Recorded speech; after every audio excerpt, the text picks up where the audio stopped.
Yo, yo, yo, Panther Nation, what is good?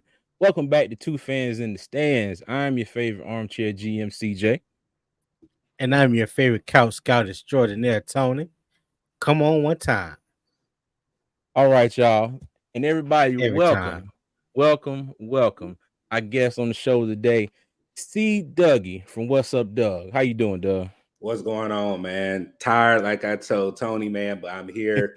Made it back. Like I said, it's been a crazy. It's not even 24 hours yet, but I can I'm here. imagine. Man. I'm here, so I ain't not I playing. I can imagine. I can imagine. Tony, how you doing, sir?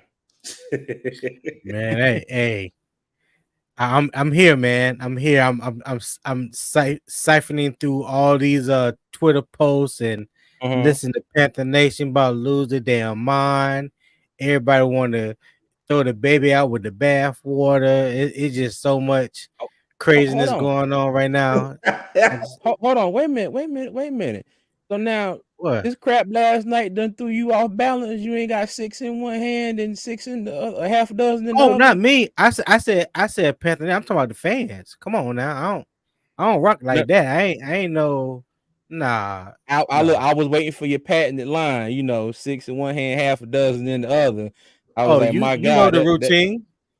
You know the routine. You know how it gets down.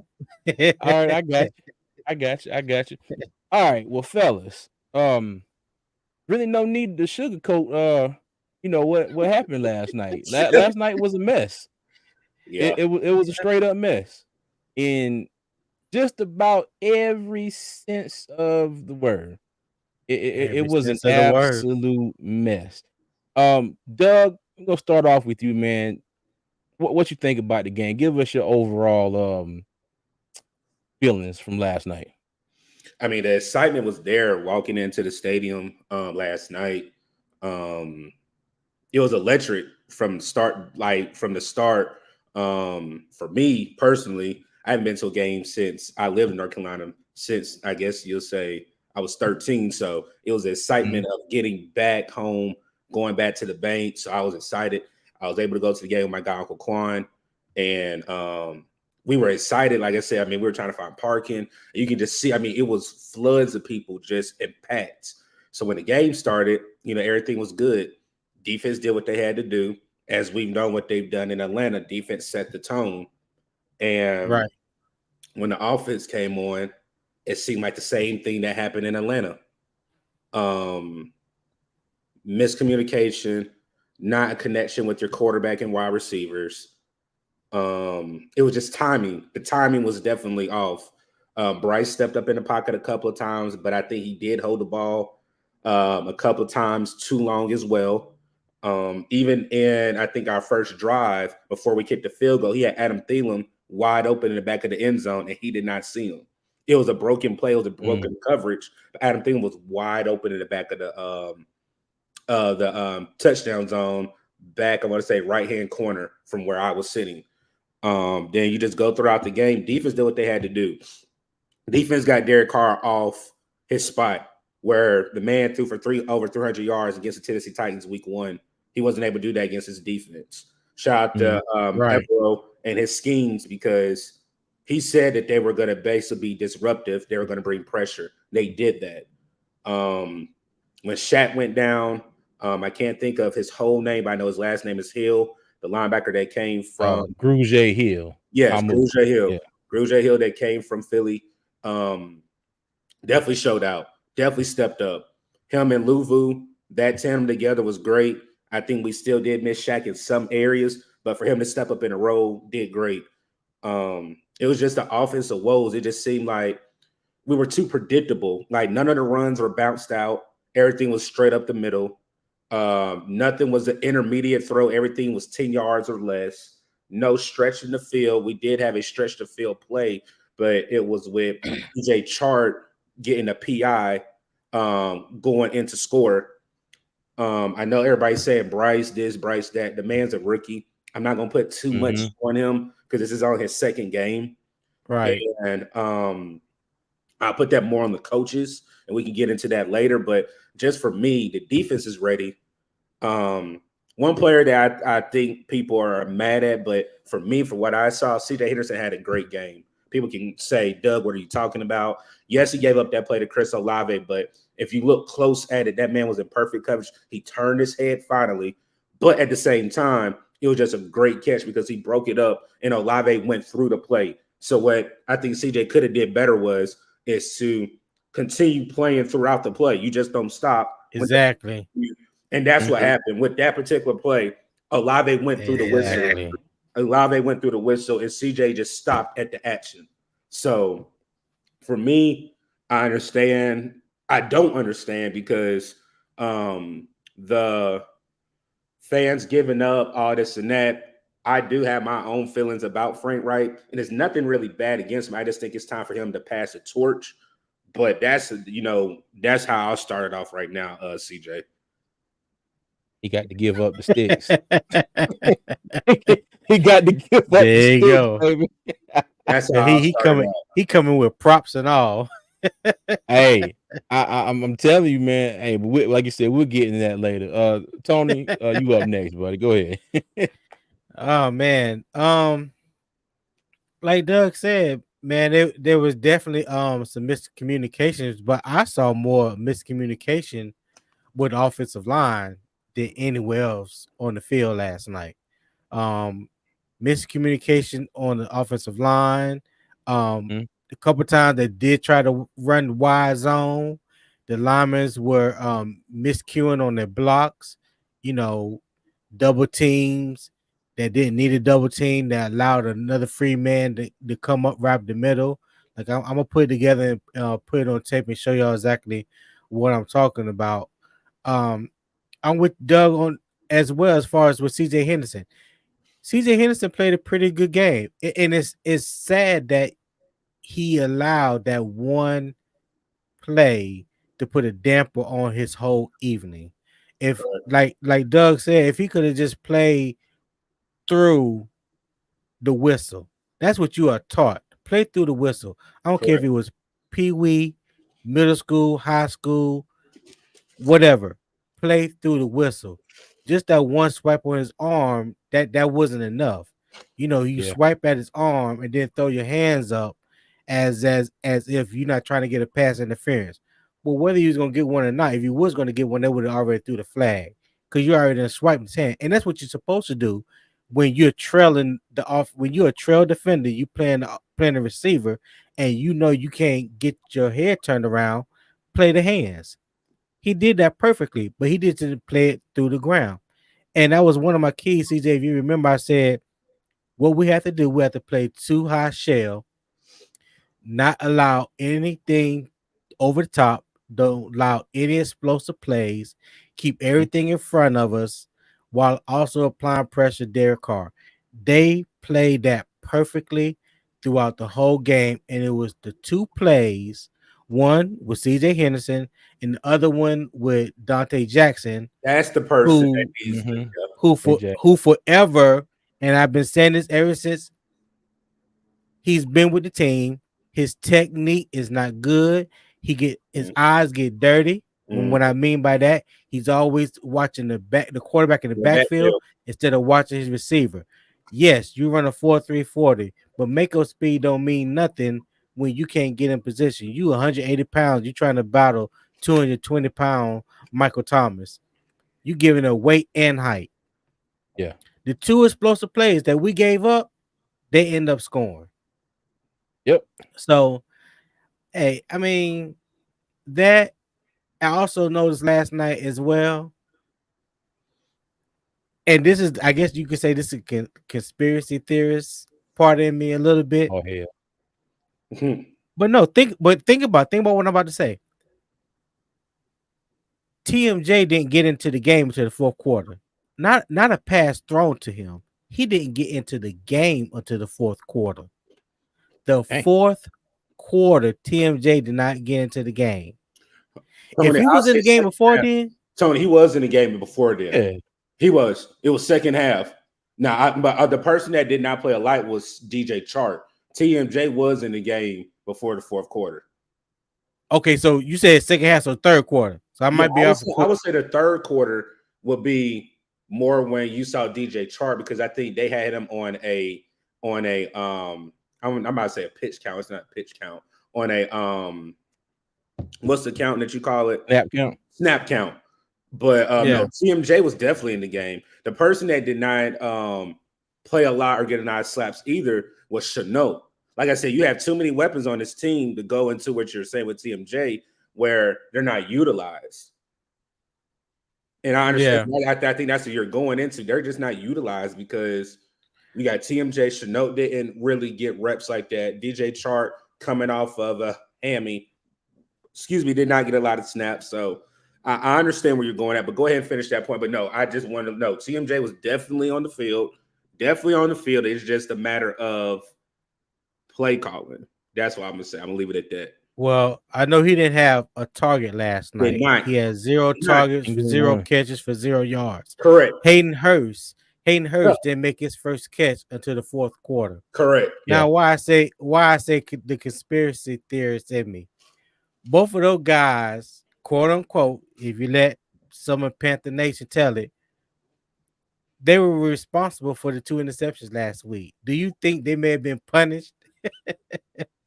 Do you think they may have been punished for the their route running and lack of thereof? How do you say that? Lack thereof. Yeah. But that's it. That was just a conspiracy theorist part of me. But I did notice that they were feeding Adam Thielen a lot, especially in the first half. Like it was the Adam Thielen show. Nobody else was getting touches. Nobody else was getting the ball thrown to them.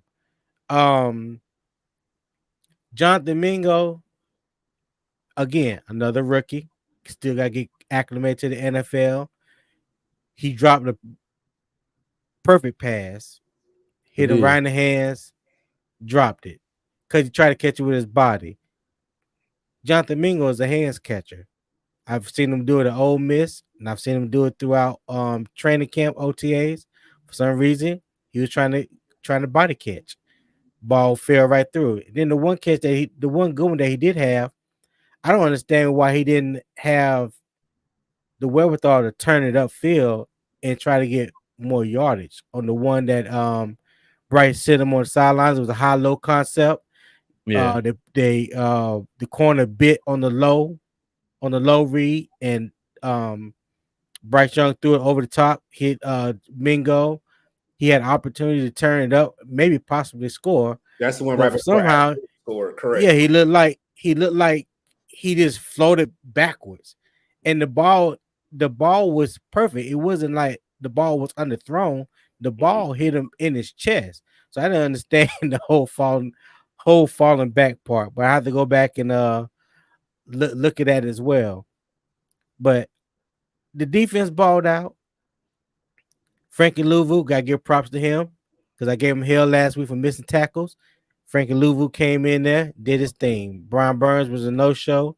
I think he also injured himself. Y'all just be mindful and watch the injury report because I did see him limping twice. Shout out to Shaq Thompson, huh? Twice, because where we said it during halftime, you could see a little limp, but at the end of the game, it was more visual. Like he's limping, like coming out. So where we said that is like basically where the introductory tunnel was, where they run out. And when he was limping, he was like one of the last people to walk in for halftime, and it was like a slow limp. But then after that, I already see what just Hey, I can't fit because I already know where that's coming from. I know where that's coming from. Miles Sanders gave him the quick. Yeah. I know exactly where that's coming from.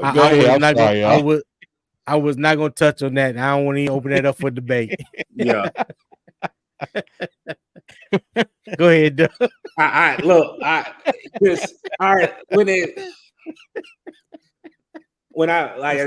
When we were talking before, our fan base is in shambles right now. Any little thing that they can get, they're going to take advantage of right now. Anything that Bryce can do, they're going to take advantage of. Anything that Frank Wright does not Right. do, they're going to take advantage of. So with You're him, right. with him looking at the defense and line up behind his left guard, it was a mistake. The man was looking at the alignment of the defense and did not pay attention that, hey, I'm lined up behind my left guard. Like I said, if you go Yeah. back and look at that tape, that play was on Right the guard. Right guard. right guard. My bad. No, Yeah. it was right guard. It was, Yeah, yeah, it it was was right right guard. guard. Yeah, it was the right guard. If that play was on the opposite end of the field for us, so we're behind Bryce, and we're just thinking, So it oh, was on, yeah. he just aligned wrong, but he's looking at the defense the entire time. And Right. I know people are saying, oh, Bryce is his mental, he's not there, something's going on. I don't think that's it. And like I said, once we go through the show, I would like I was telling Tony and CJ, what I think the problem is, it lies with the coaches. The coaches are clashing. He has Josh McCown as a quarterback's coach.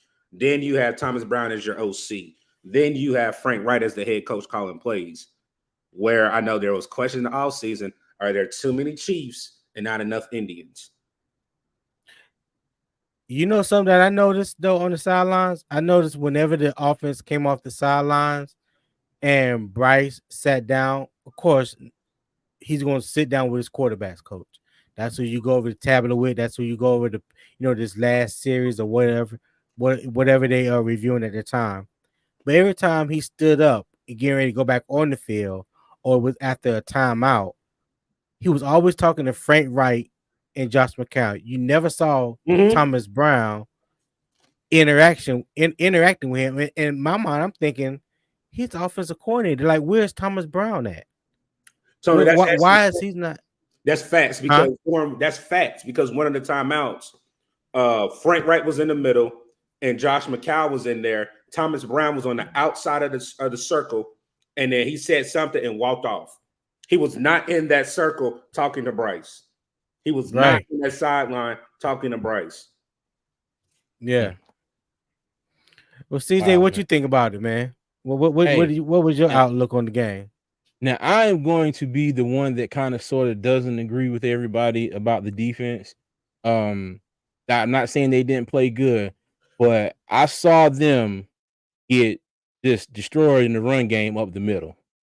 Okay, there weren't too many plays where New Orleans didn't turn around and hand that ball off, and they didn't get past the line of scrimmage. Okay, then you got Taysom Hill. Okay, Taysom Hill, number 7. Everybody could watch 15 minutes of tape on the New Orleans Saints, whether they've been playing football, watching football all their life.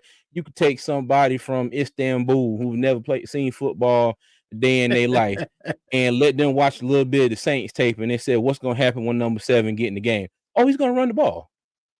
And I mean, and Taysom Hill was their leading rusher. He did the same damn play about 77.5 times.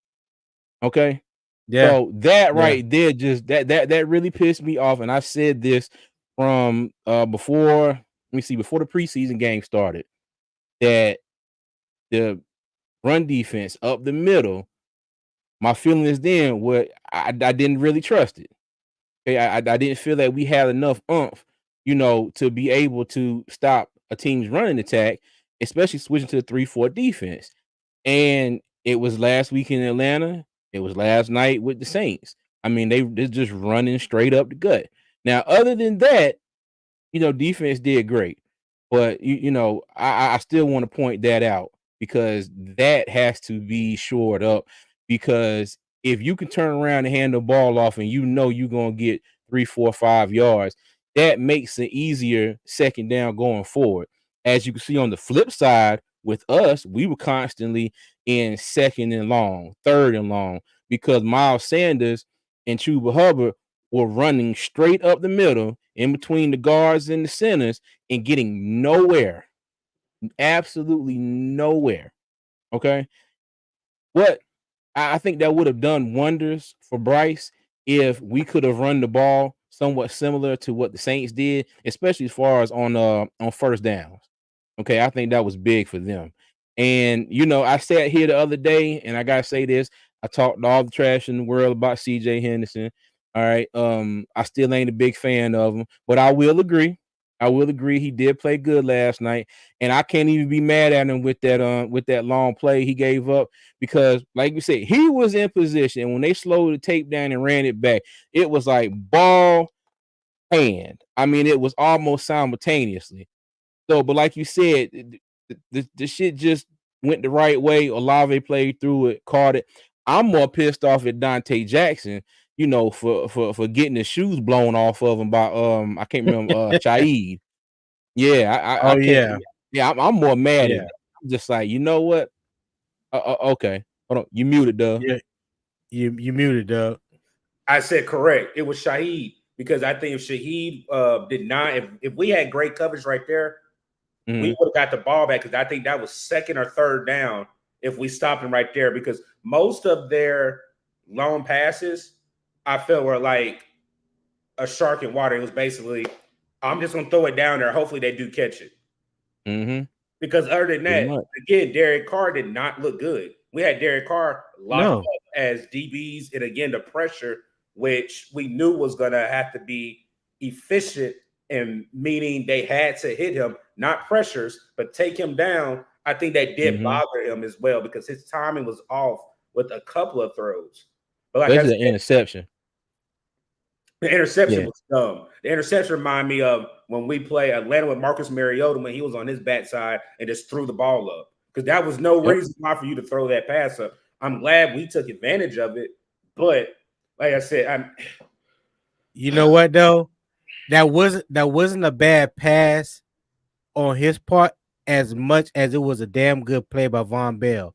If Von Bell wouldn't have peeled off of the I think it was the running back out of the flat and he peeled back and got the interception because Chris Olave had Xavier Woods and I can't remember. I think CJ Henderson was the corner at that time.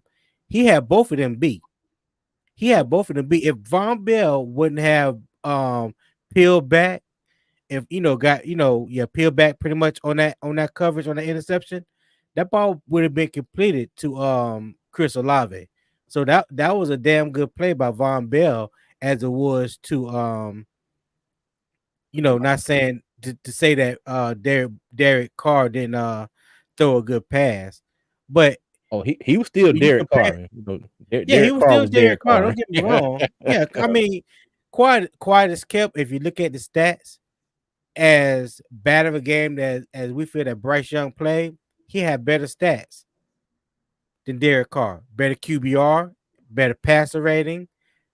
Didn't throw for as much yards, but he had one touchdown, no interceptions. Derek Carr had no touchdowns and one interception. and So I would say this: what hurt us, and it's just sitting there when we had perfect field position every time. It was a penalty every drive. Every Yep. drive, yeah, we were always behind that yes. ball every time. It was either a false start, it was a hold. Hey, May. Man, listen. And for me, it's different when you're in person than broadcast because they tell you. But some of the things that I just saw with penalties, I think it was lack of discipline and not in poor execution. Yeah. Because the announcers or the broadcasters be like, oh, it's false start on this or that. And you just see the broadcast, you're not looking at the field view. And it was like every time. I'm not gonna say Bryce showed bad body. I'm going blank. Body language. Body language, but it was more of you can tell we were behind the 8 ball every time for him. He never had opportunity to just start out the gate 1st and 10, like you said, bounce one of those runs outside rather than up the gut all the time. Getting a 2nd and 5, a 2nd and 4. It was always 2nd and 7, 2nd and 8. Then after that, you got a penalty. You get back. Then you throw an underneath route. So like for me, it's just like I don't know. It's gonna be a long season, and I hate saying that because it's still early. It's still early. And like I said, Early but true.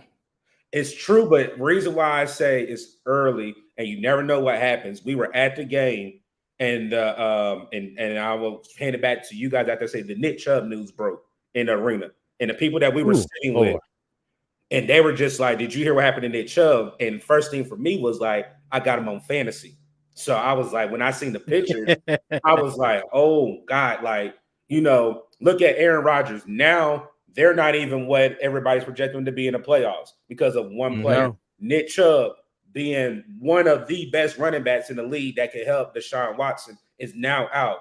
Their season might be in shambles now. So you never know. You're always an injury away. We had Shaq Thompson go down. This man is now out for the full year. So now we have to have somebody step up and be the defensive captain for our defense. So he's out for the year now? Yes. He had surgery this morning. He had surgery this morning. Yeah, surgery this morning. Yeah. Oh, crap. Frank Wright said in his presser a couple hours ago. He had surgery this morning. And for me, injuries it's a physical game, like everybody says. But it's so many injuries that are impactful to certain teams. I'm not saying, I'm wishing this team gets a hurt player, but you have to take advantage of the cards that are dealt to you. It's only 2 weeks. That's right. We always know Frank Wright's teams start out slow. They've always started out slow. Every team that he's had has started out slow. And then you have a rookie quarterback, like Tony said when we were setting up. You look at Trevor Lawrence. I alluded to, you look at Peyton Manning. These are still rookies, but you have to help your rookies out. I'm tired of everybody saying the wide receivers don't get separation. That is not true. That is not true. That is not.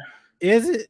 Tony, is it though? That is not. Tony, when you saw it last night, again, there was opportunities for receivers to get the ball. I will say Bryce was patting the ball a lot, where I don't know if he was looking for that read, but also he was holding it too long. He was holding it too long, but then that also goes into what the play, because I think one play we had 3 receivers that was going in the opposite end zone. We're trying to go and score. We had 3 receivers almost run the same exact route to the right side, and nobody ran to the left at all. So you had all your track to the right. And that's what I'm saying. It has to go into play calling. We can say that they don't get separation. You have to look at the play calls. You have to look at, are they doing a 5-yard curl, or what exactly are they doing? Are they doing a dig? Are they doing a post? Are they doing a fade? I think that goes into the play sets. What plays are they calling for these wide receivers? Because again, that DJ Chark, if it was called, DJ Chark had separation. He had I think a couple of steps ahead of him, and it was a place at a great ball. That's the reason why he got a PI. When Mingo got overshot by Bryce, it was a bad ball or overthrown ball, but Mingo has separation. So they have had plays where there has been separation, but I know everybody's saying we don't have that speedster like you probably had the Robbie Andersons or the DJ Moores that we've had on previous teams. But these wide receivers are capable of getting some type of separation. I don't know if it's continuous or every play, but I saw it last night where some of these receivers do have a couple of jets that they can get away for a couple of DBs. Well, I'll piggyback on that a little bit, because there was one play when they showed the replay. The Saints were doing a lot of they were showing blitzes, and they were bringing like 5 or 6 people up to the line of scrimmage. Ball is snapped, then they drop back. I seen one play, they dropped 8, rushed 3. And so they showed the play from behind the line of scrimmage. And when you were saying about everybody being on one side of the field, on that particular play, it was the same thing. It was like 3 receivers all on the same side of the field. And it was just like, if you're looking for something and somebody tells you exactly where it is, they were like, yeah, everybody's over there. They had no problem. I mean, it was like 6 defenders on one side of the field. That's covering 3 guys, and then I think it was like 1 person that had 2 on the other side. So it was like, what the hell? And it's like, and all of them went out, and they turned around. And it was like, I was like, what was the play? They all went to turn around and stop, and they were just like, oh shoot, what's going on? So yeah, I've been waiting to see the same things that we saw in training camp. They haven't been running a lot of crossers. They ran a few last night, and each time balls were completed.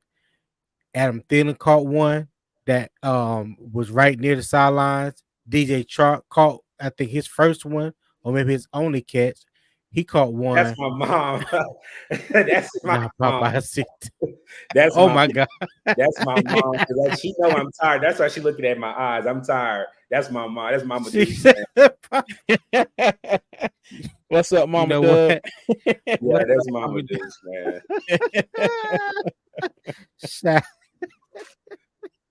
Shade. Popeye. And then you gonna lift up a Popeye's cup. Man, I'm telling y'all. Oh man. Oh, it's a I just long I day. just I just I need to see more of the offense that we saw in training camp. I need to see more of this triangle read offense. They're not doing it to they're not doing it enough to affect the linebackers if they run in crosses over the middles, and they're not really doing it enough to affect the outside corners when they want to throw it outside. That's the whole staple of the triangle read offense. You send three, you send three players in one position where it affects two. In the middle, you trying to affect the linebackers. If the linebackers pull over, you got that one crosser that's behind the linebackers. If they fall back, then you got a crosser underneath. If those two crossers clear, if they clear like this, then there's a tight end that runs a slant and a hook, and he sits right about 12, 15 yards right in front of the center. So they're not putting the linebackers, in my opinion, in that kind of confidence to create an opening for Bryce Mhm. Young. The triangle read is an offense that is set up to make it easier for your quarterback because they don't have to read the whole field. And it's a very simple concept for a quarterback that's just coming to a league, and I don't think they're running enough of it. This is Frank Wright's staple. He ran at Philly, he ran Mhm. at Indianapolis, and this is what he's known for. I just haven't seen enough of it. If you go back and watch the tape, a lot of the personnel, it's 11 personnel, one tight end, one running back, and you can tell when you see the bunt set or the mesh, which is same thing, three receiver sets to one side, and you see the tailback run a sail or wheel route out the backfield. You see the slot receiver run a shallow cross one way, tight end All bringing right, you another say shallow cross the other way. Huh? Mama Mama Duke, do. she's in North Carolina. She's headed back to Alabama. So I guess she's on about to get on her flight. So I was just saying be safe. Safe travels. All right, Mama Deuce. We're gonna take care of Popeye. We're gonna hold it down till you come back. Oh god, go ahead, Tony. But yeah, I'm just not seeing. It's almost like what we were saying about the preseason. Um, a vanilla offense. You're not Yeah. seeing anything exotic schematically. You're not seeing anything that causes conflict. I mentioned that one play earlier when Mingo caught the pass towards the end zone. Well, that was Mhm. a nice high-low concept. They Mhm. put the cornerback in a conflict. He had to make a choice. Either I'm going to step up or I'm going to fall back. He stepped up to take the running back or the tight end in the flat. Bryce Young went right over the top, hit Mingo. We're not Mhm. doing enough of that.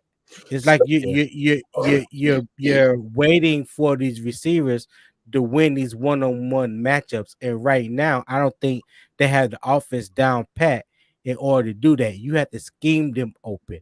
You can't wait for them to create the opening or the separation themselves. I said Scheme that them open. last week. Yep. I think what it is also, I don't think they are utilizing the players in their right, like in their right, what their crafts or what their traits are. DJ Chark is Mhm. known as a what burner, right? Mhm. Yeah, Laviska should know Right. that can take a bubble or wide receiver screen 20 yards into the house. You have Mhm. a sure-handed receiver in Adam Thielen. You have a rookie in Jonathan Mingo that's like a pinball. He can catch a pass and almost where DJ Moore had that he can catch the ball in a tight area and still get hit and still get maybe that body control. Yeah, that body control. And then you had Hayden Hurst, who said he's healthy and shows he's healthy from playing with a sports hernia last year to having a healthy, clean bill of health right now. And we're not utilizing these players in their traits, what they need to be in. Because for me, Laviska Shenault did not get enough snaps. And I forgot about TMJ. TMJ is a bit body receiver. But, Tony, I want a lot of people to remember this. The man had a back issue. I have a back issue because of my car accident. So when your back is locked up and your back is not 100%, it's hard to come back from. There's nothing you can come because you can do everything. You can do all the therapy. Those knots in your back, when they flare up, it's a wrap. You can't do anything. Yeah. You don't want to move. You don't want to ache it or anything. So his first real live action was Atlanta because he didn't play in the preseason. His second live action was now here for the Saints. This is his second game. So for me, I think we're not utilizing these receivers and weapons for Bryce correctly. Because one thing that I did see last night, Bryce was not in the pocket a lot. When he ran out of the pocket, it was like it was a frenzy. It was a puzzle. He didn't know. It was like windshield wipers. You see how I move my hand? It's like, where do I go? Where do I go? Yep. Like it was. Right. It was most time you have a hot read, and then you have this is my second option, my third option, and I'm not sitting in that room. I only can see what I saw on the sideline. And again, like I said, Thomas Brown was not involved when there was timeouts. And I told Quan, I see my guy Quan in the chat. I said, Quan, Thomas Brown is not in the huddle.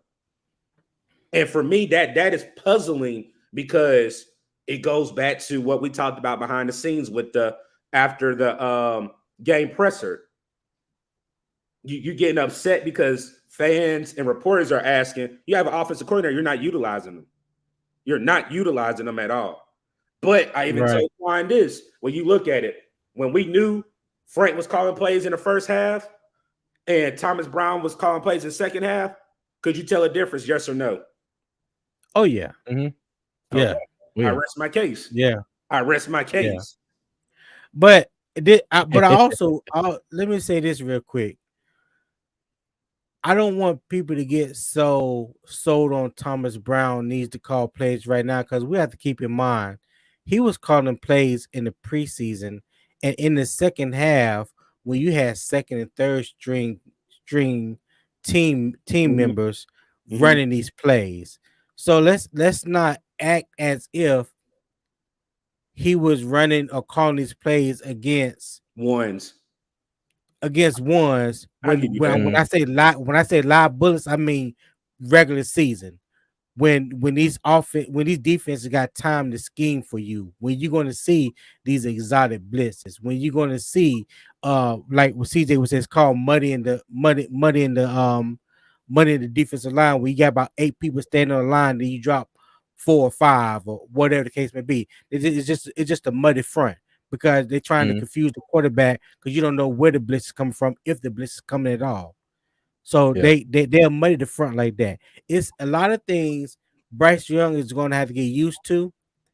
They want to see all that you can handle. That like I said, I'm glad, Quan, because I'm not gonna say what my guy said, but the frustration was real in the stadium, and he was not the only one. I'm a type to let the season play out, let it be a couple of games, and then I would say something. But my guy had every right to feel how he felt because he lives in Charlotte. Like I said, yes, I'm from Carolina. I live in Texas, so I'm not there where I can at least detach myself a little bit. But when you live in a city, you got that excitement, and everybody's saying this great coaching staff, We knew this was going to be a process, but I didn't think it was going to be this slow. Exactly.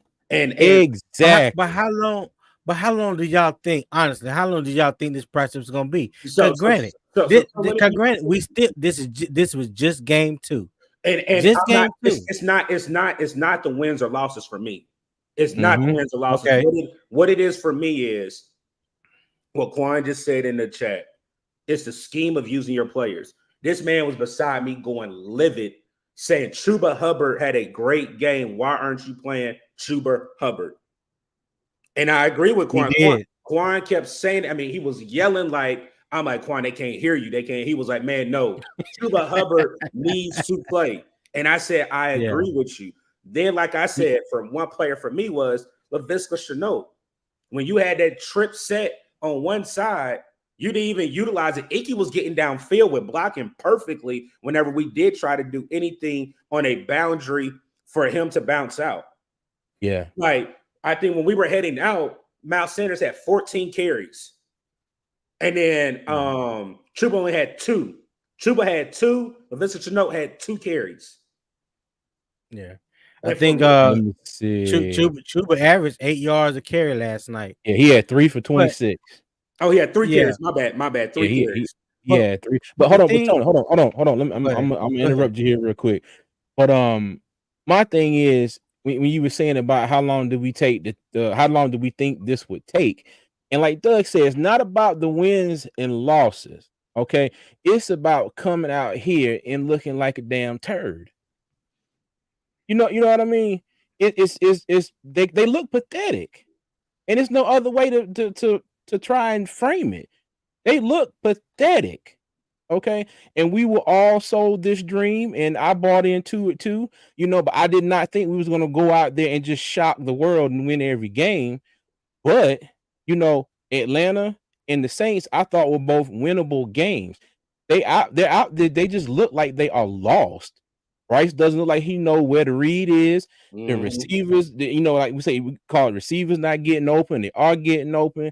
The play calling, and then you had Frank Wright in the presser last night. He got sort of pissed off with I think it was Sheena. It was Sheena. I told you. It was Sheena Vasti. Was it Sheena Vasti? It was Sheena. One of them. It was Sheena. Yeah. Oh, it was Sheena. It was Sheena. So they asked him about letting Thomas call the plays or whatever. Oh yeah. And he flat out, he was like, it's not the play calling. And you could tell he's sick and damn tired of hearing everybody ask him about that damn play calling. You could see it. Anybody that hasn't watched that, go watch that presser from last night. And when Sheena asked him that question, that's the first time I think I've ever seen where he was kind of pissed, because he done heard that question one too many damn times. And he was like, it's not the play calling. Sir, I beg to differ. I disagree. You can't sit there and say that it's absolutely not the play calling. It may not be all of it, but it damn sure got something to do with it.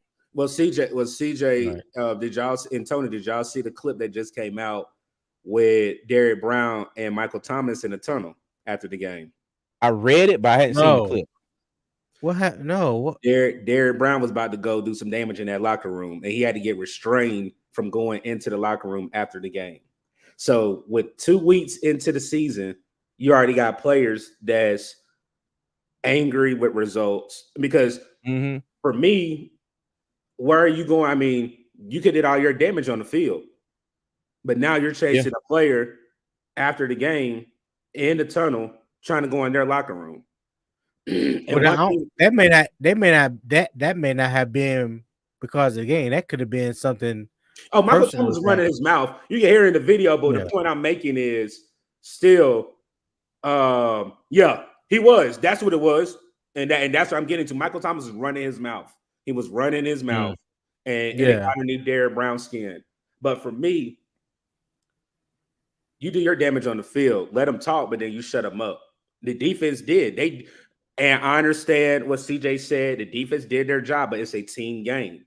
It's a team game. And it is. And like you said with Frank, I can get into it now. I was doing chanting and yelling, let Thomas Brown call plays. We had Saints fans in the section that we were sitting at, and they said we were too predictable. And then for fans of another team saying, your offense is too predictable, you're running first play every time up the gut, CJ said that, then you're throwing underneath routes not getting any. And see, people say separation, but if you have wide receivers running a curl or, like you said, a mesh concept, excuse me, and running a slant that's not even going 5 yards, you're going 3 yards. How can you blame the wide receiver? How can you really blame the wide receiver when our receiver routes and concepts are not to stretch the field? Everything was underneath. Every pass almost was underneath. There was nothing that stretched the field. All these stretched the field plays did not connect or did not hit the wide receiver's hands. Tony, what I tell you.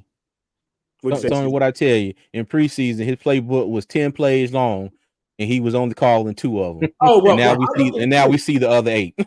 But no, see, I look at this too because I look at his sheet. I looked at his sheet in Atlanta, and I saw it in person. And I don't know what's on his sheet, but I look at Andy Reid's sheet. Andy Reid's sheet is this goddamn long. Yeah, he got the whole Waffle House menu folded out. Thank you. But then Frank Wright has one piece of paper. Frank Wright has a plain piece of paper. Not the Waffle House menu. A plain piece of paper. So for me, I am. I'm not going to talk as a fan. I'm going to talk as a person that has coached. Like I told you guys, I was undergrad GA. It's going to take time. I do think he is prideful. He does not want to let go of that baby. That's like, that baby is 18 or whatever. It's time for them to venture off, and it's time to pass the baton. I do think I understand where Frank Reich is coming from, but you can't be naive as well. And I think that's the part for him. I honestly think he's naive right now that it's not me. And sometimes that's a hard pill to swallow where you are the problem. Yep. And and what I told you guys, I said this yesterday in the stadium. I felt like Frank Reich's wearing a mask and it's Matt Rule underneath saying, "Hey, I'm still here." Because for him to make that comment, that's almost Doug. I'm being serious. That's like almost like a narcissist type comment that he made. Like it was like, I'm not the problem, and I throw my players underneath the bus. That's one thing I always learned when I was coaching. You never throw your players underneath the bus, regardless if it is a player. You're a coach. You're supposed to be a leader of men. That's one thing, that reason why we hire Frank Reich, because he's a leader of men. But for you to get so timid and get so upset with 2 weeks and somebody asks you a question about play calling, and you, like CJ said, you basically said, it's not me, it's the players.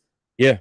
You can't try to throw that off of him real quick. But let me ask you, let me play devil's advocate for a minute. Mm-hmm. If you was Frank Reich, if you was in Frank Reich's shoes, and you know what you've been hearing throughout preseason or whatnot, and Thomas Brown should be play calling, Frank Reich should give it up, you should give it up. And every time you come in and do a presser after the game, and you're getting asked about that, at some point in time, you be getting tired of asking that. But even though the question may be valid, not saying that the question ain't valid. I got you, Doug, when you finish. I got you. After every game, and it's only been 2 games. Every game you getting this question posed to you. That's one thing. The second thing is, I agree with you when you say that Frank Reich is probably being a little bit prideful right now. I think Frank Reich is of the mindset right now that he's trying to right wrongs that he had in Indianapolis. Boy, I think he's trying to scrub that plate clean. You know what I'm saying? I think he's trying to take advantage of this second opportunity that he's got. And he has the opportunity now where he drafted his quarterback, quote unquote. So I don't think you're going to see him just give up the play calling because fans are calling for it, or the media or journalists or whoever's calling for it. Like you said, it's two games into the season. And like I said, I have to remind people, Thomas Brown called plays in the second half with second and third stringers in the preseason. It's a totally different game in the regular season. I'm just saying, I just want people to be mindful of it. I'm not saying that he won't do better than Frank Reich. I'm just saying you have to compare apples to apples and not apples to grapes.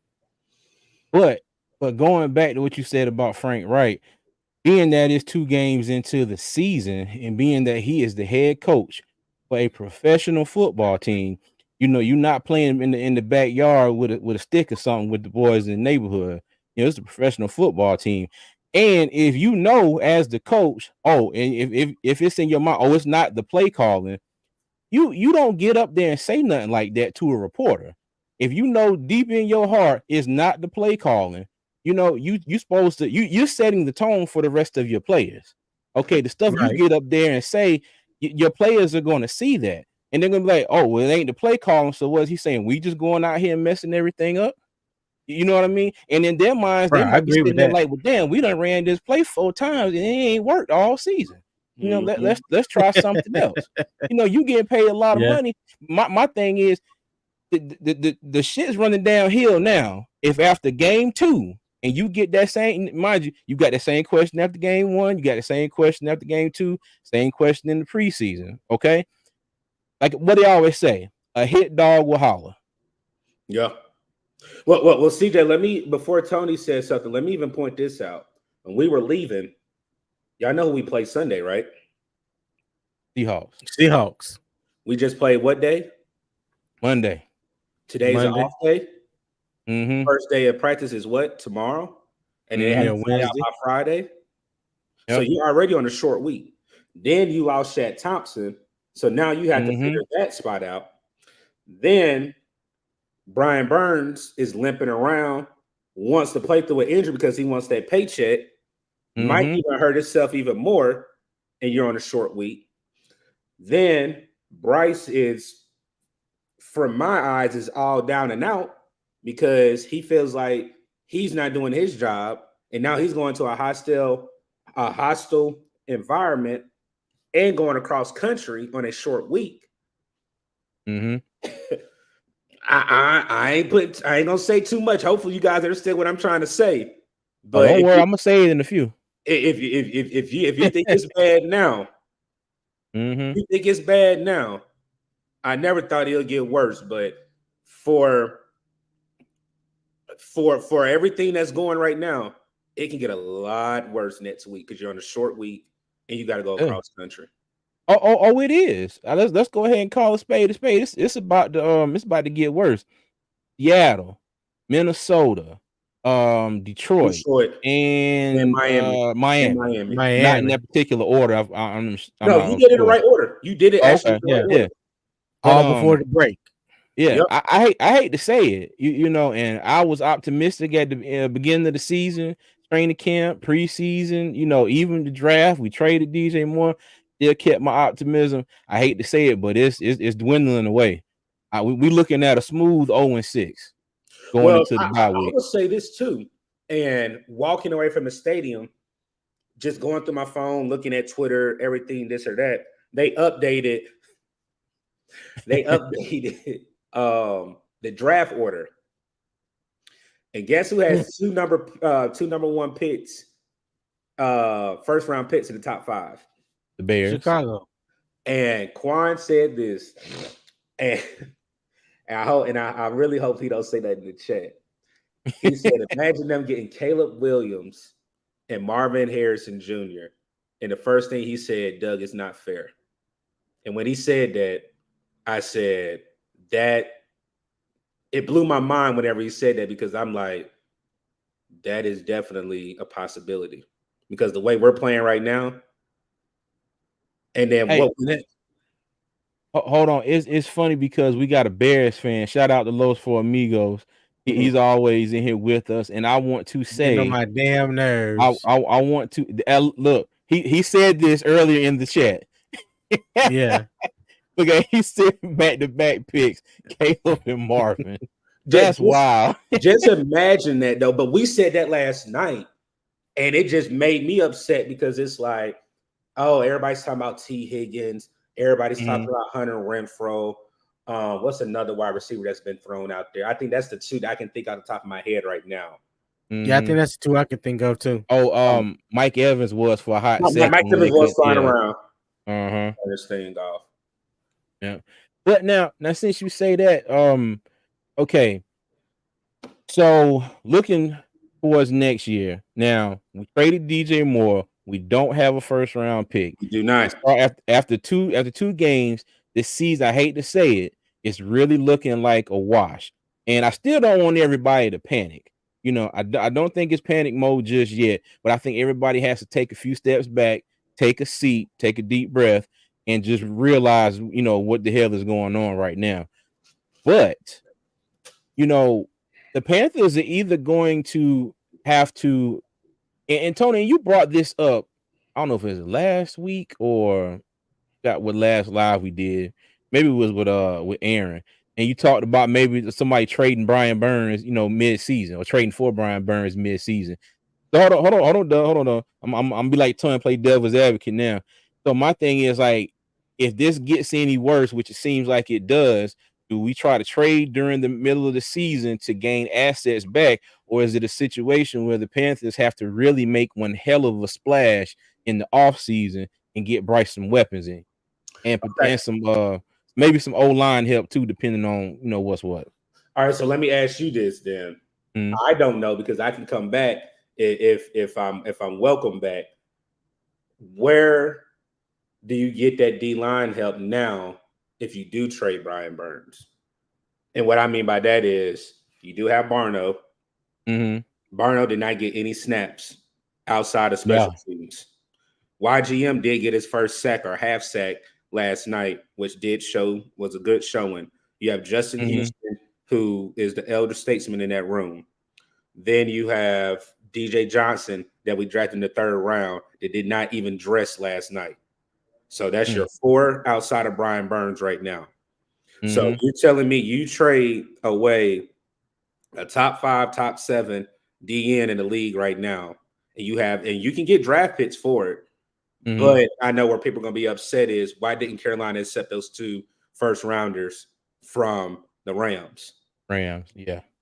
But well, then, to be honest, go ahead. Go ahead, because I'm gonna say you have to look at that. But then you still do have Derek Brown, still do have your blue chips and Jeremy Chin, and a name I hope nobody don't, crucify me. You have J.C. Horn.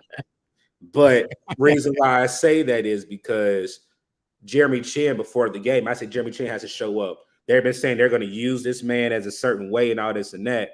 Again, this defense is not the problem. But I understand you need assets. But I'll hand it over to you, CJ, with this last thought. We will have the second most cap space in the league next year.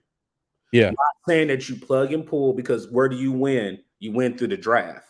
But at the same time, if there's a marquee player coming off a 5th-year option or a proven player, just like we found Frankie Louvu, a diamond in the rough, I wouldn't trade Brian Burns. That's just me personally. I understand the money thing and all that, but at the same time, this is a rebuild. But we know how temper is. That man ain't keep trying to have no rebuild. No, he's not. But that's why I brought up the making a big splash in free agency next year. And and we like to say, on this channel, and I like to say anything is possible. So that's why I brought it up. I'm not going to say that it's out of the realm of possibility, because we didn't think that they were going to trade DJ Moore and try and jump up and get the first pick. Correct. That happened. Okay. And I'm sure DJ Moore was like, I didn't see that coming. So that's the only reason I bring it up, is because I think it's definitely a possibility. And it's, I think it's noteworthy because a lot of people probably going to be talking about it, because after 2 games and the way that we have played, it's going to take one hell of a turnaround really quickly to see anything better, quickly. You know what I'm saying? Like it's a process, and the way this process is going to be really, really slow. But if you're talking about bringing in help for Bryce next year and you don't trade Burns, you're going to have to make a big splash in free agency. And the picks that we do have, they got to hit. They got to hit every single one of them. Like that DJ Johnson one. I'm still trying to understand that, because again, we all are. I'm not understanding. Doug, don't get my blood pressure up. Don't get my blood pressure up. Ringo. He was sitting right there. That's exactly the name I was about to bring up. So it ain't nothing else to say. Yeah, I'm a woosah. I'm a woosah while y'all talk. I don't, because only thing that I will say, physical traits are good, but you got to show it on paper. I mean, you got to show it on field. This man did play tight end. He got transformed from a tight end to D lineman. So he does have twitch. What I mean by twitch is he's definitely a twitchy, like, you know, he knows how to get underneath. He's athletic. Yeah. But again, we didn't need Who that? DJ Johnson? Yes. But we didn't need a project in the third round. Yes, that's your dominant. I call it dominance in the rough, like your Marquise Haynes, Mario Addison's. Those players are never drafted in the top 3. Never drafted in the top 3. They're all on your back end or undrafted free agents. So we could have. You said Kelly Ringo. We could have got Kelly Ringo. We could have got somebody else, but we traded up. It wasn't we even waited. We traded up. They panicked. Hey, Quan, I can't even go with you on that Jalen Hyatt because I said this before the draft, and I was telling people this. Jalen Hyatt was not a number 1 wide receiver.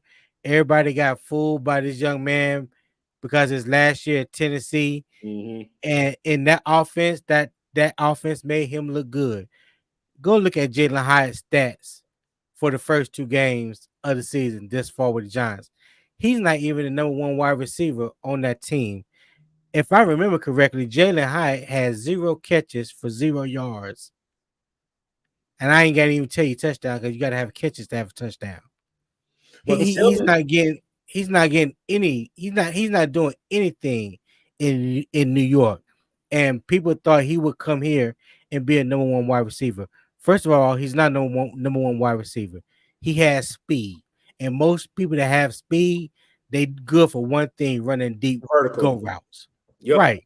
They run a 9 route, or they're doing a bang 8, which is the post.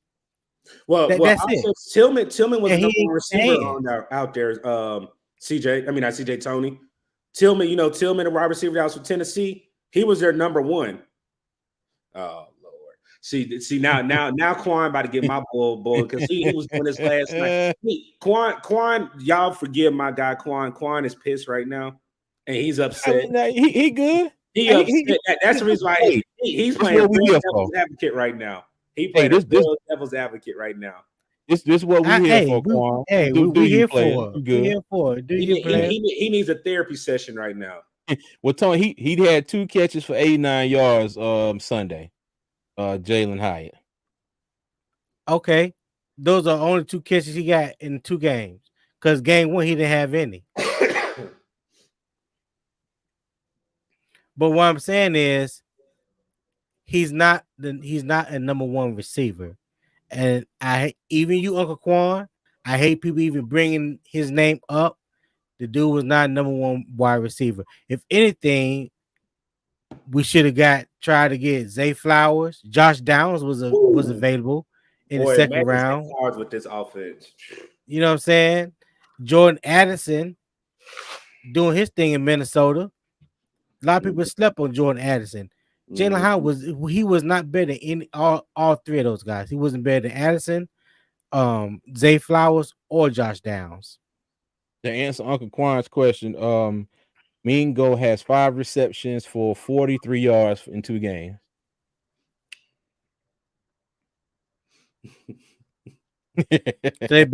So they basically ain't doing nothing. Both of them. Basically ain't doing nothing. I ain't gonna say nothing. I already know what my guy doing. Like I said, he need a true therapy session right now. hey, look, like I said, that's what we here for. That is what we are here for. Okay. So what I want to do is, and there's a lot of this on the internet, a lot of it on Twitter, and I want to ask this question right here. Okay.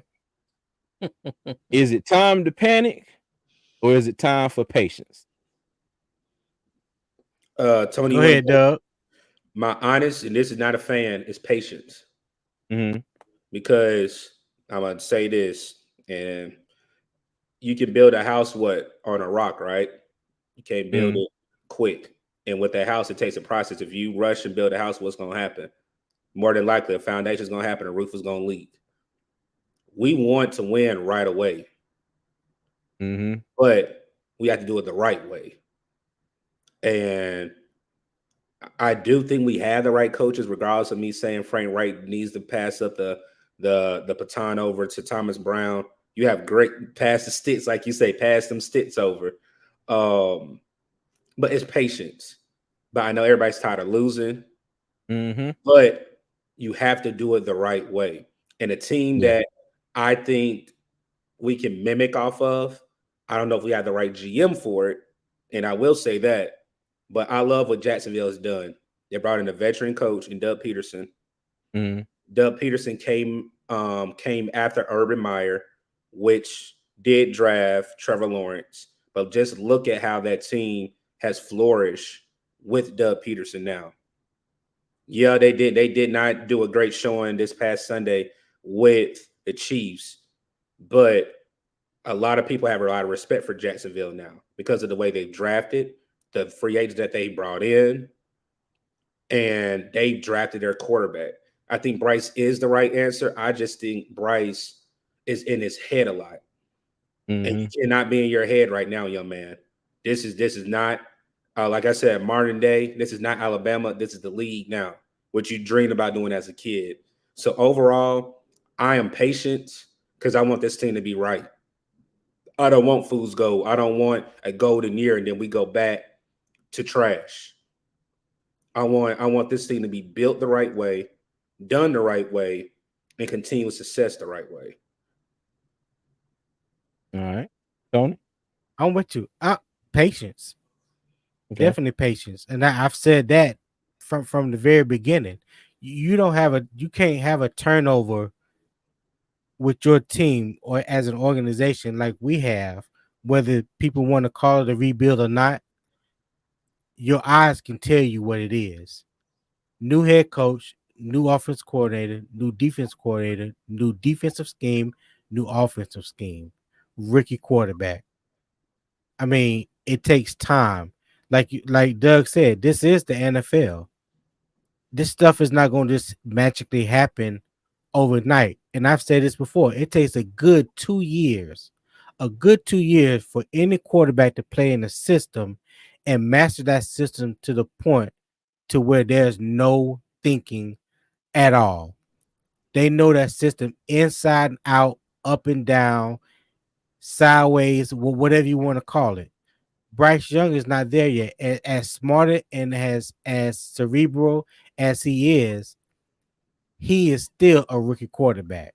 There's still things in the NFL that he has never seen in college or in high school. That's just the facts.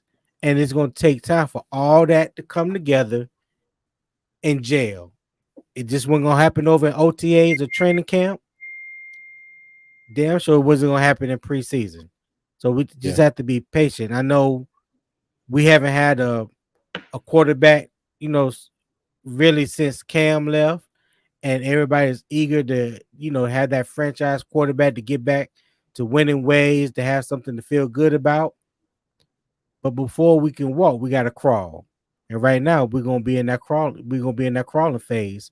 And just so happened, we were thinking one thing, because I was one of the ones that was thinking, okay, we got some stability at quarterback. From what I saw, we should be a +3. Well, it ain't looking like that right now. Okay, I had to temper my expectations. But am I going to give up on them? No. Patience. Go ahead, CJ. Yeah, I'm going to agree. Okay. It's not time to panic. I don't think it's time to panic at all. I think it's time for patience. But I will say it's time for the fans to be patient, but at the same time, it's time for the team to hold the right people accountable. And that's got to start from the top all the way down to the bottom. Frank Wright got to hold himself accountable. He can't get up in no damn press conference talking about something. It's not the play calling because he calling the plays. Sir. All right. That's part of it. Okay. What you see Bryce Young do when he gets up there. What you see he do, he gets up there. I got to do better. I got confidence in my team. We got a few things we got to shore up. We got to do this. We got to do that. but he never says, "Oh, well, it wasn't me." I made the throw and they weren't there, or stuff like that. So it's gotta Right. it's time for patience. It's not time for panic, but it's also a time for accountability. And they really got to sit down, look each one of them, look at themselves in the mirror, and say, okay, let me realize what I'm doing wrong, so I can come back to the table and hopefully make this team better. But it's time for patience. Like, Rome was not built overnight. Great Wall wasn't built overnight. And who was it? MDJ, he said, Doug, what have you been doing the last 4 years? We've been patient already. Now, I can this is true. if you want me to. This is true. Okay. But this is a hard reset. And I didn't think it was going to be. I really didn't. But that reset button is officially been pressed. Now it's a hard reset. New coach, new offense, new defense, and it's going to take some time. I would say this. Like, well, the reason why, and to answer MDJ's post, you have to look at it as, when we look at the whole body of work of Matt Rule, was Matt Rule the right hire in that particular hiring? Quan need a drink. Yeah. Like I said, I mean, I'm being honest. Like, people said, what we doing the last 4 years. You also have to remember, we had a coach that did the same as that thing Frank Wright did. What did he do? Blame players, didn't blame himself. Mm-hmm. Only thing that gives Frank Wright a pass, he was on a Super Bowl team. He's worked with some of the greatest quarterbacks.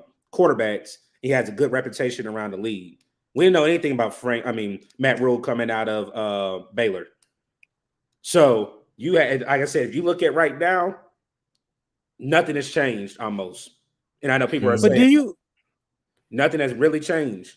But at the same time, I think we're doing it the right way. We drafted offensive linemen. Where do you get your offensive line through? The draft. Where do you get your draft through? The draft. We're drafting the right things, but some of these draft picks are definitely questionable. What the heck are we doing? Weapons wise. Now to go ahead, Tony. You can go ahead. No, I'm gonna say to be fair, this new regime. This is their first draft. This first draft, we only have 5 draft picks. Well, it's not like they had multiple drafts and stacked draft picks on top of draft picks. This is just their first draft. Together. That's all. It's just their first draft together, and I had to push back a little bit because I can never compare Frank Wright to Matt Rule. And one reason is I watch every press conference and post conference after the game. I haven't seen Frank Wright throw any player up under the bus like Matt Rule would do. I just haven't seen that. Yeah. I just haven't seen that. Now he has come out and he said we have to coach better. I have to do better. It starts with me. I heard that in the press conference today. I heard that after the game press conference. I just haven't heard him throw anybody in particular under the bus like Matt Rule would do. So I have to push back a little bit on that one, though. He was just throw it out there. But I'm going back to what he did last night about the play calling. He didn't deliberately say, "Oh, Bryce." But that was about him, though. That was about him. But no, Tony. He said it's not the play calling. Yes, that's what he I'm saying. Said it's not the play calling. Like, he was trying to tell her all the stuff that's going wrong. It ain't me. Pointing a finger at me, but it's not me. Yeah. Like I said, in a great way, like throw it out there. You do whatever you want with it, but he did not say I'm the problem, or he didn't say we're the problem. He said I'm not the problem. The problem. There you go. That's exactly what he said. He didn't say exactly what he said. He didn't say we. He didn't say us. He didn't say let's get it together. He said that the day after, because everybody has reacted to what he said last night when Sheena asked him that question about play calling. So, yeah, why wouldn't he come back around today and say, we need to figure this out? Because you threw it out there like I'm not the problem. Hey, he better before they get in a single meeting, before they do any kind of film, before they hit the field, he better have everybody in the room and make sure he clarified them damn comments. Because he better basically talking out of both sides of his mouth now. Because after the game, you got upset and you threw your players underneath the bus without saying anybody's name, and then the next day today you say we and us, and you didn't say that on the front side of it. So now you did have to clean that up. You had to clean your mess up. Yep. I get it. Tony said, "I get it, but I don't want to." I mean, no, I just didn't read. That just wasn't my read on it. Like, okay, I think sometimes I don't know. Yeah, that just wasn't my read on it. I didn't take it that way. But I understand. I get it. Hey, let me tell you, there have been a lot less things blown way out of proportion than what he said. So I can see that being the issue, because somebody gonna bring it up. He tired of getting that question about the play calling. He pretty soon he's gonna get tired about so after the game, coach, you said it wasn't the play calling. So do you mean that it's not what you're doing and it's all on the players? Then he gonna get tired of that question too. Then what he gonna say? You know what I mean? Yeah. Hey. Yep. So well, fellas, enough. Go ahead. I'm gonna say enough about beating this dead horse. I think he dead now. we ain't got to kick it no more. So no, we kicking all the way across country to Seattle. Speaking of Seattle, what are your what would you like to see Carolina improve on heading into week 3? What would you like to see come Sunday when we play the Seahawks? Offense looks better. Like, it can't be a third cycle, a spin cycle. Like, we got it washed. Like, wash and repeat. Like, throw it away. Crumble the paper up. You ain't gonna rinse it, huh? You just gonna wash and repeat. Yep. Like, it can't be, because for me, I understand he's a rookie. I understand we have all these coaches, but it can't be the same thing over and over and over. And only thing that was different was Bryce used his legs more game 2. He had open lanes to run. The same thing week 1, regardless of people getting touches, it looked just the same like it was in Atlanta. And with defense, I think defense can get to Geno because Evero played Geno last year, first game of the year. We played Geno towards the back end of the year. So we know what Pete Carroll's going to run. Right. I am concerned about Brian Burns. I need to know what that injury is. Is it a tweak? Because he did play on turf. And I'm praying to God is nothing with a hammy, because he's played on that turf. Did they mention anything about Brian Burns' injury in the presser today? Yeah, that's what I thought. I didn't remember that neither. But the problem for me, Tony, is you're limping. With a limp, let's just say you act like nothing's wrong. You walking down the street, your mama, your cousin, your auntie, whatever. Baby, why are you limping? Oh, I ain't limping. Yes, you are. Like, everybody sees the limp, Brian Burns. Everybody sees it. And you can say nothing's wrong, but you limp very visibly that something's wrong with you. Oh, they zoomed in on him twice. Something's wrong with him. And then, so if Brian Burns is out, do you think we can apply pressure with one of our best D tackle, D lineman combos out playing against Seattle? We do have to go against another up and coming running back in Kenneth Walker III. You do have DK Metcalf. You do have Tyler Lockett. You do have, and against Charbonnet. Charbonnet, yeah, the rookie. The rookie. Yeah. And then you also have Smith and Jigba, right? Smith and Jigba. So for me, it's another test. If we win this game, it will be a testament to our coaching staff. And I'm not taking anything away from the players. It's a testament to this coaching staff, because you have to go cross country on a short week. And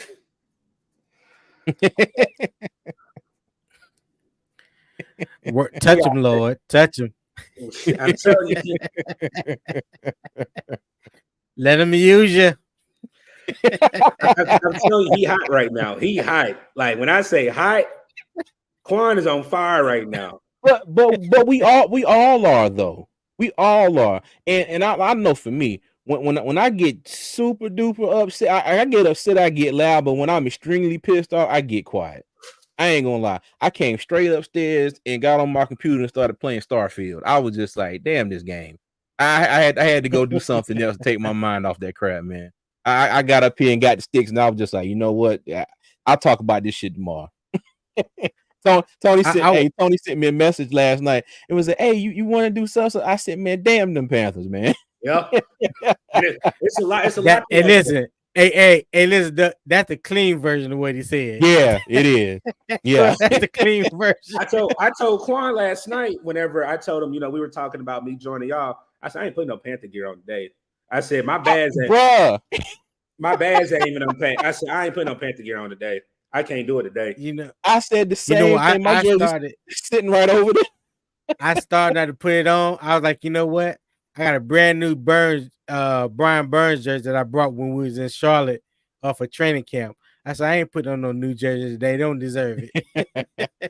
Tony, my bags, like, as soon as I came in, I grabbed something to eat, and I had to take a nap.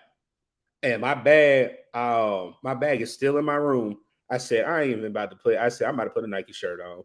I was really gonna put a polo shirt on because I got plenty of polo in my closet. I said, I'm just about to put a Nike shirt on because to me, that would show my upsetness. I'm optimistic, but I'm just puzzled at the same time. Altogether, that's the word for me. If you ask me one word that you can describe this season right now, it's puzzled. That's my one word. I am very puzzled right now. Yep. Indeed. I feel you. I can dig that. I can dig it. Go ahead, Tony. What you looking for? Looking forward to with the Hawks? Of course, better execution, better looking offense. But I also want to see I want to see Ivero implement the same scheme that he implemented against the one I want to see it do against the Saints. Too high safeties, shell coverage, don't allow no explosive plays, nothing over the top. Keep everything in front of you, make them dink and dunk their way down the field. And if that works, so be it. Just don't give up nothing explosive or anything over the top. I think the rest of the defense will take care of itself. And better communication, man. The communication that we saw the lack of last year on the defense, especially on the back end, they seem to be okay with that right now. It's the offensive line that's having miscommunication when it comes to their blocking schemes. Who should be blocking who. They look horrible trying to run the wide zone, the blocking scheme in the wide zone. That's probably one of the reasons why it's not even really working the way it should be working right now. I'm telling you, I told you. He going through it right now. He gonna say, y'all don't mind me, I'm emotional. He going through it. I told y'all, Quan going through it right now, man. Oh my God.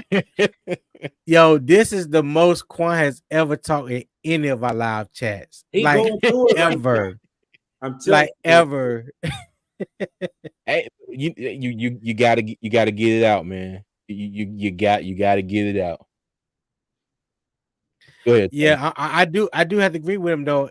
I will have to take the under. The first two games I was like Bryce gonna throw for over 200 yards. Man, he barely got 150. So yeah, I would definitely have to take the under. I'm gonna have to put the over under at like 75 yards and 40 yards rushing. 75 yards passing, 40 yards rushing. I swear, man, it's. Well, one thing I will say, the Seahawks defense isn't as formidable as New Orleans. So if you saw it, there's an opportunity. If you saw what he did against Detroit this past week, there's opportunities to score. Right. Yeah, there's opportunities to score. That's what I was getting ready to say. There's opportunities to get this run game going. In all actuality, the run game really hasn't been as anemic as a lot of people want to believe. We have averaged 125 yards these first two games. I think it was like 153 yards week one, and we ran for like 105 yards yesterday. So I don't think it may not be Go as ahead. I saw anemic. that eyebrow go up because I Yeah, can really, I had to hit my the rock on yeah, that yeah. one. I saw that eyebrow Yeah, rise very. yeah. It was 153 yards week one, and I think like Mhm. 105 yards Monday night. So that's coming out about 125-yard average. So So let me ask it's you not this as though. anemic. I don't think they're sticking to the run game when it's working, and I don't think they're giving Chuba Hubbard enough carries because he's really been the best back so far these first two games. Go But ahead. Bryce had 34 of those rushing yards. Most of it was on Okay. that one play. Okay, so you take them 34, what's that, 60? Taysom Hill has 75 of New Orleans 130. Because Yeah, but Jamal those Williams got hurt. 75 yards were meaningful. Yeah, They they were made impact. meaningful. They made impacts. But let me Yes, say this Miles though. Sanders had one meaningful run. I think that was the first carry of the game.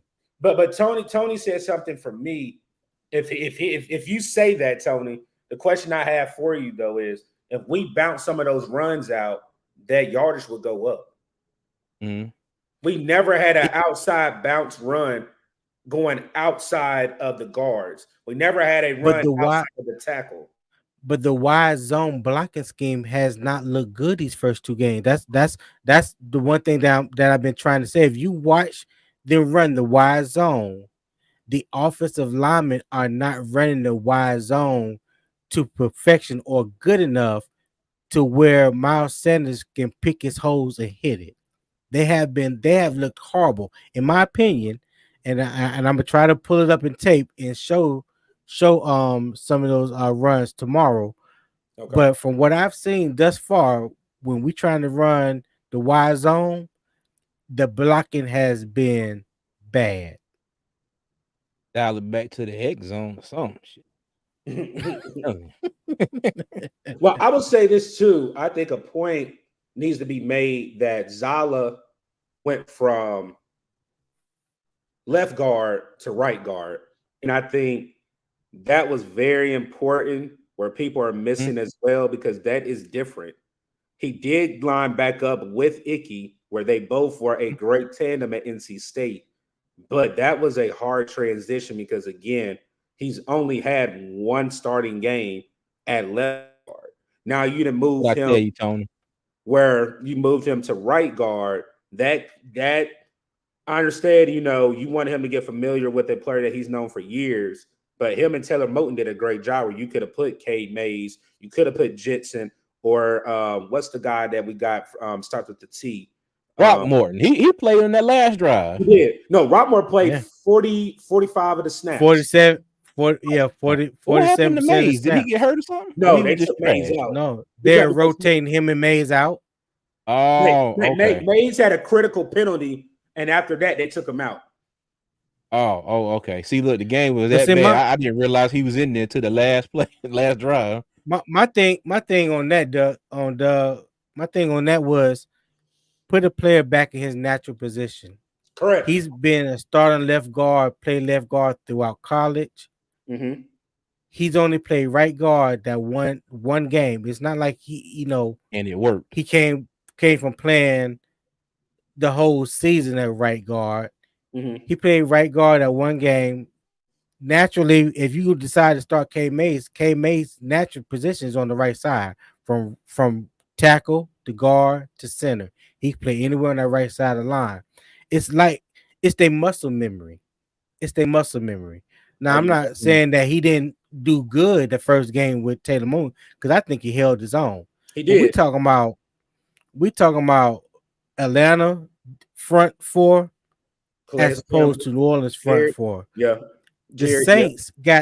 Yeah. Saints probably got one of the top three or top four defenses in the league and has been consistent throughout the years. They gonna give anybody hell. They have not allowed a team over 20 points in 10 straight games. It was gonna be a dog fight with that defensive front from the giddy up. I don't care if he played at right guard. All I'm saying is, go ahead. No, did you hear the total pressures? I didn't even know this. Like I said, when you're at the game, you're not really looking or calculating. I did not know out of including offensive line, tight end, and running backs, Bryce Young was pressured 34 times last night. Yeah, two-thirds of the offensive plays. That's crazy. 34 pressures for 34 pressures. Yeah. All I can say is I wish we had Christensen back. Now, like what Tony said, you want me to spaz out, CJ, because thank you, Doug. Go on, Doug. Go ahead, Doug. He looked better than his replacement. So no, he didn't. I'm trying to hold it. He did. I'm trying to hold it. Give it to him, Doug. It don't just hold back. It doesn't make sense. Some of the moves we allowed at the end, not the rock. It doesn't make sense to me. Like, there's no way that we have so much that goes.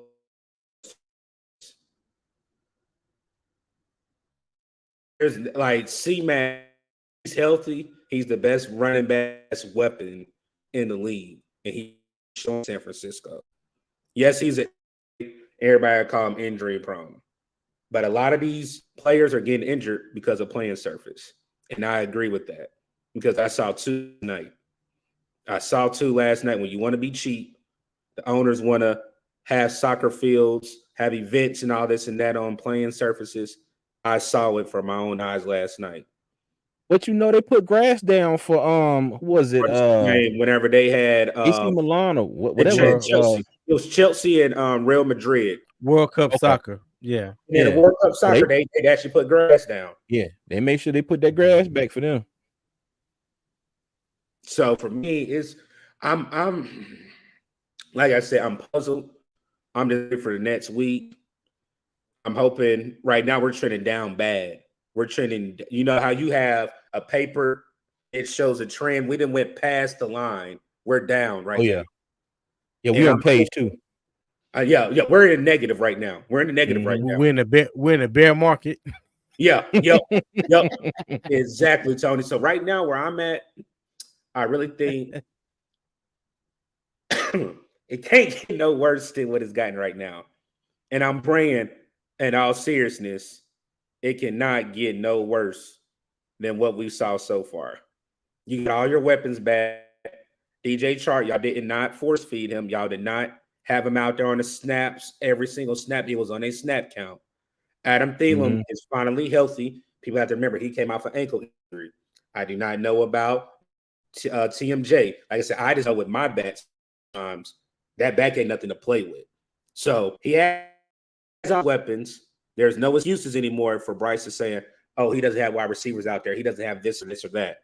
He has everything that he needs at his disposal. The weapons that we gave him. Now, do we need to add to those weapons? Yes, most definitely.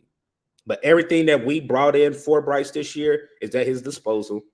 And now let's start to trend up. Like I said, I'm not looking at wins and losses anymore right now. Do I want us to win every goddamn game? Yes. But I need to see a trend going up. Yeah. It's one thing if we get beat, and it's another thing we just lay down and get ran over. So, well, I think we didn't get beat yesterday. We just lost. Yeah, that's what I'm saying. The Saints did not kill us. They did not kill us. And Atlanta didn't beat us. Yeah. Let me say offensively. Let me adjust that offensively. Okay, because I think the defense has played admirably, the first 2 games of the season. I can't put it all on them. But offensively, we need to stop. You got to see it where they play and not look so lost. Mm-hmm. Yeah. Look, Tony, those 4 amigos said that soccer money is different. Yes, sir. Yeah, there's never been a truer statement than that, buddy. Yeah, buddy, that soccer money is different. It sure is. Well, y'all got any score predictions? Oh nah. Now, say it's too soon. Yeah. I will say this. TBD. To be determined. Last night, when we were walking, I said, Quan, if we score 24 points, we'll win the game. Lo and behold, we had opportunity. Gate now.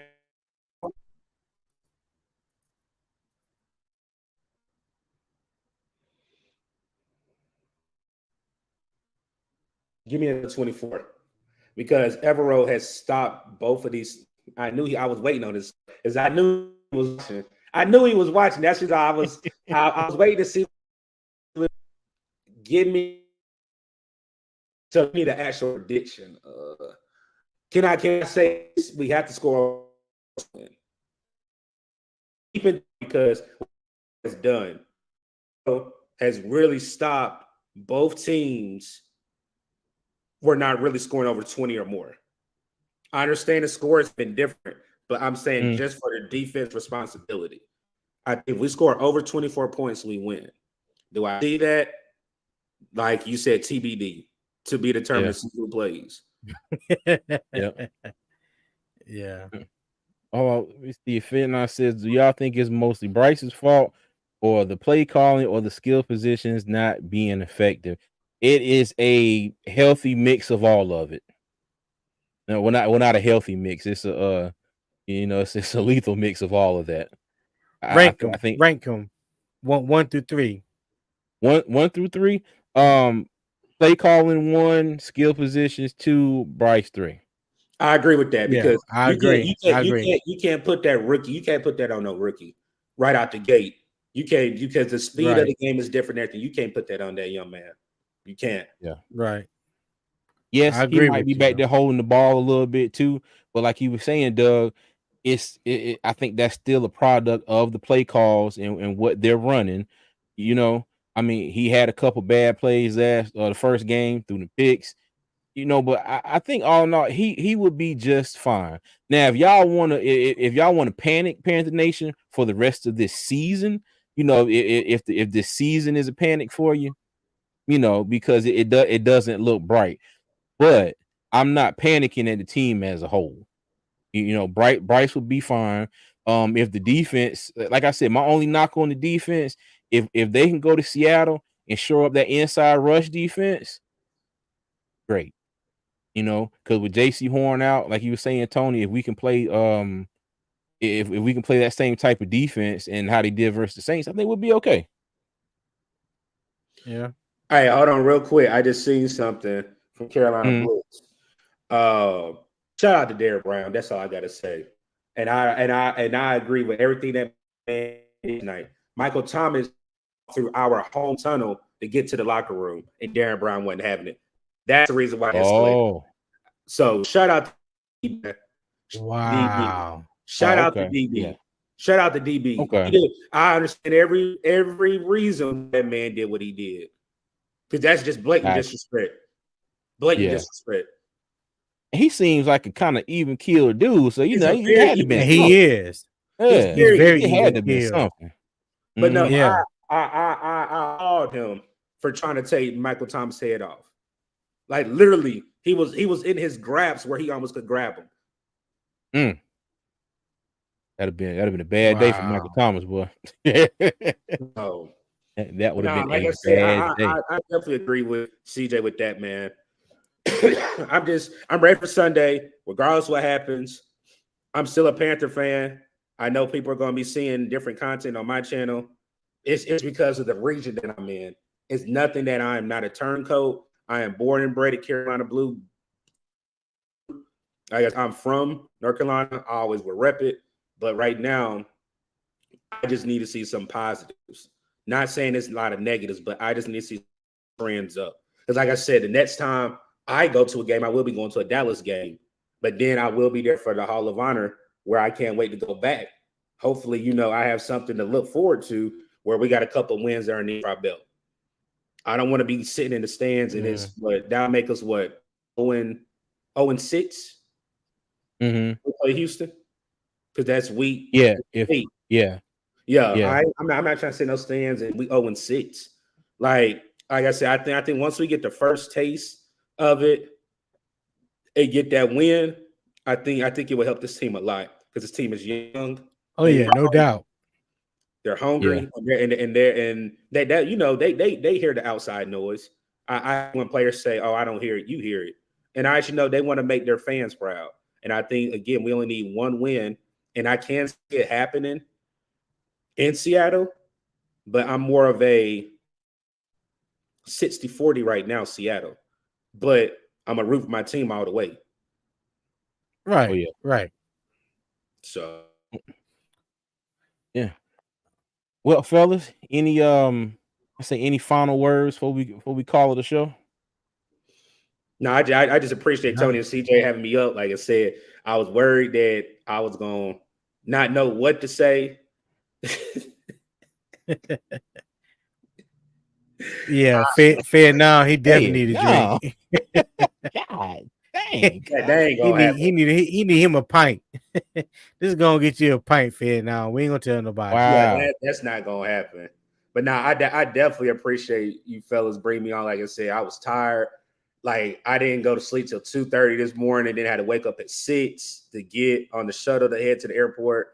And then I didn't make it back to Texas till about noon our time. So I was just making sure I had a good notes, had a clear mind to, reflect on what happened last night. But I definitely appreciate y'all for having me on Two Fans in the Stands. I can't wait to bring y'all over.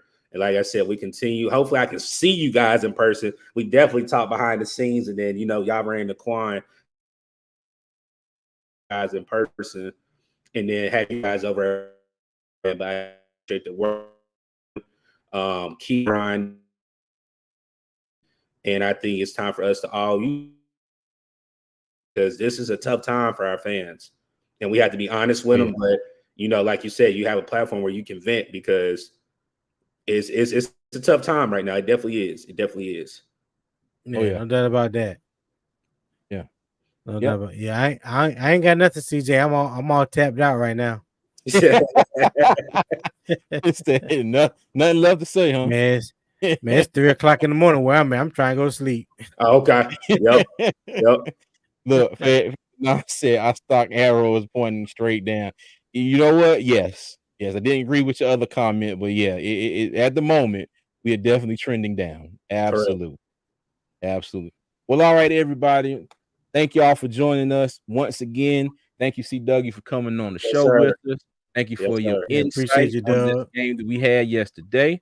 All right, so everybody that's watching, if you haven't already, go over to Wassup Doug, subscribe to his channel, give him a like, okay? And if you're watching, you haven't subscribed to our channel, please hit that subscribe button. Yes, sir. We are both close to 1,000 subscribers, okay? So let's make it happen for Wassup Doug. I hope y'all make it happen for us here at Two Fans in the Stands. And as always, we appreciate you, okay? I'm going to send it out like I send it out every week. Y'all make sure y'all be good. Y'all be safe. And I know it's hard to say this because it's looking bad, y'all. But keep pounding. It's gonna be all right. Yes, sir. Keep pounding. Keep pounding.